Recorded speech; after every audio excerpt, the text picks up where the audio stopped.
अर्जुन ने कृष्ण की शरण ग्रहण करके पहले ही उन्हें गुरु रूप में स्वीकार कर लिया है। फलस्वरूप कृष्ण अब उसे बुद्धि योग या कर्म योग की कार्य विधि बताएंगे, जो कृष्ण की इंद्रिय तृप्ति के लिए किया गया भक्ति योग है। यह बुद्धि योग अध्याय 10 के 10वें श्लोक में वर्णित है, जिसमें इसे उन भगवान के साथ प्रत्यक्ष संपर्क बताया गया है जो सबके हृदय में परमात्मा रूप में विद्यमान है, किंतु ऐसा संपर्क भक्ति के बिना संभव नहीं है। अतः जो भगवान की भक्ति या दिव्य प्रेमा भक्ति में या कृष्ण भावनामृत में स्थित होता है, वही भगवान की विशिष्ट कृपा से बुद्धि योग की यह अवस्था प्राप्त कर पाता है। अतः भगवान कहते हैं कि जो लोग दिव्य प्रेमवश भक्ति में निरंतर लगे रहते हैं, उन्हें ही वे भक्ति का विशुद्ध ज्ञान प्रदान करते हैं। इस प्रकार भक्त सरलता से उनके चिदानंदमय धाम में पहुंच सकते हैं। इस प्रकार इस श्लोक में वर्णित बुद्धि योग भगवान कृष्ण की भक्ति है, और यहाँ पर उल्लेखित सांख्य शब्द का नास्तिक कपिल द्वारा प्रतिपादित अनिश्वरवादी सांख्य योग से कुछ भी संबंध नहीं है। अतः किसी को यह भ्रम नहीं होना चाहिए कि यहाँ पर उल्लेखित सांख्य योग का अनिश्वरवादी सांख्य से किसी प्रकार का संबंध है। न ही उस समय उसके दर्शन का कोई प्रभाव था, और न कृष्ण ने ऐसी ईश्वर विहीन दार्शनिक कल्पना का उल्लेख करने की चिंता की। वास्तविक सांख्य दर्शन का वर्णन भगवान कपिल द्वारा श्रीमद्भागवत में हुआ है, किंतु वर्तमान प्रकरणों में उस सांख्य से कोई भी सरोकार नहीं है। यहाँ सांख्य का अर्थ है शरीर तथा आत्मा का वैश्लेषिक अध्ययन। भगवान कृष्ण ने आत्मा का वैश्लेषिक अध्ययन वर्णन अर्जुन बुद्धि योग या कर्म योग तक लाने के लिए किया। अतः भगवान कृष्ण का सांख्य तथा भागवत में भगवान कपिल द्वारा वर्णित सांख्य एक ही है। ये दोनों भक्ति योग है। अतः भगवान कृष्ण ने कहा है कि केवल अल्पज्ञ ही सांख्य योग तथा भक्ति योग में भेदभाव मानते हैं। निसंदेह अनिश्वरवादी सांख्य योग का भक्ति योग से कोई संबंध नहीं। फिर भी बुद्धिहीन व्यक्तियों का दावा है कि भागवत में अनिश्वरवादी सांख्य का ही वर्णन हुआ है। अतः मनुष्य को यह जान लेना चाहिए कि बुद्धि योग का अर्थ कृष्ण भावनामृति में पूर्ण आनंद तथा भक्ति के ज्ञान में कर्म करना है। जो व्यक्ति भगवान की तुष्टि के लिए कर्म करता है, चाहे वह कर्म कितना भी कठिन क्यों न हो, वह बुद्धि योग के लिए सिद्धांत के अनुसार कार्य करता है और दिव्य आनंद का अनुभव करता है।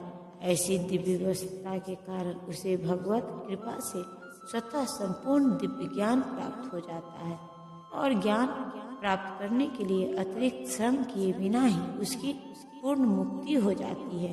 कृष्ण भावनावित कर्म तथा फल प्राप्ति की इच्छा से किए गए कर्म में विशेषतया पारिवारिक या भौतिक सुख प्राप्त करने की इंद्रिय तृप्ति के लिए किए गए कर्म में प्रचुर अंतर होता है। अतः बुद्धि योग हमारे द्वारा संपन्न कार्य का दिव्य गुण है। इस प्रयास में न तो हानि होती है न ही ह्रास, अपितु इस पथ पर की गई अल्प प्रगति भी महान भय से रक्षा कर सकती है। कर्म का सर्वोच्च दिव्य गुण है कृष्ण भावनामृत में कर्म या इंद्रिय तृप्ति की आशा न करके कृष्ण के हित में कर्म करना। ऐसे कर्म का लघु आरंभ होने पर भी कोई बाधा नहीं होती है, न कभी इस आरंभ का विनाश होता है। भौतिक स्तर पर प्रारंभ किए जाने वाले किसी भी कार्य को पूरा करना होता है, अन्यथा सारा प्रयास निष्फल हो जाता है। किंतु कृष्ण भावनामृति में प्रारंभ किया जाने वाला कोई भी कार्य अधूरा रहकर भी अस्थायी प्रभाव डालता है।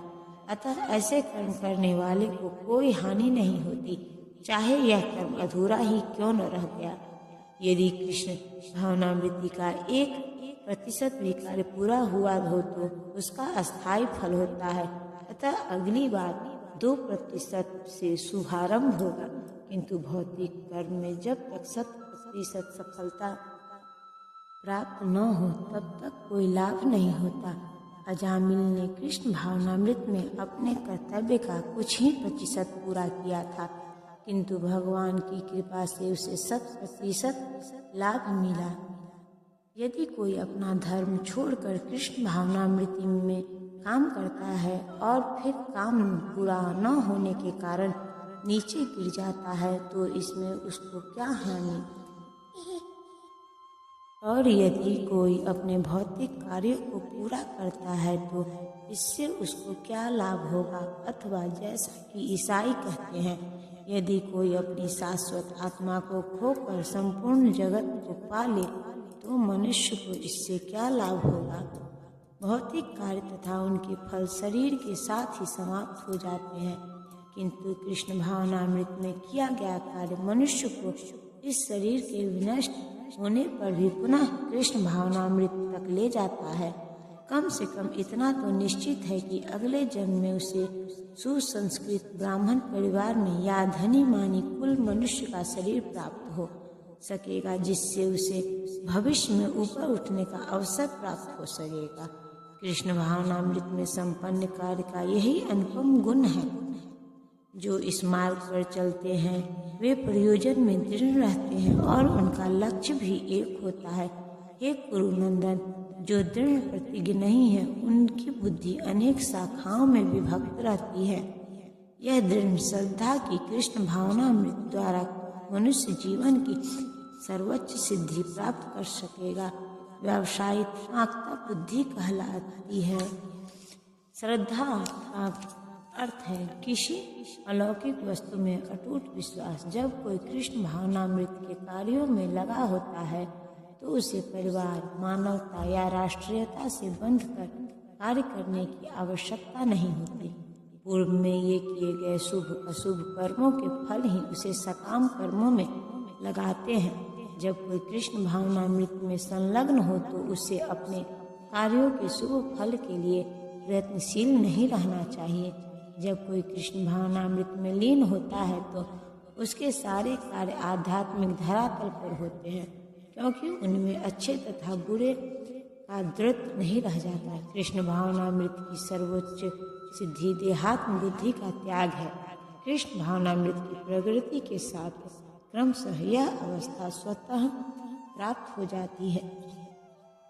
कृष्ण भावना भावित व्यक्ति का दृढ़ निश्चय ज्ञान पर आधारित है। वासुदेव सर्वम इति स महात्मा सदुर्लभ।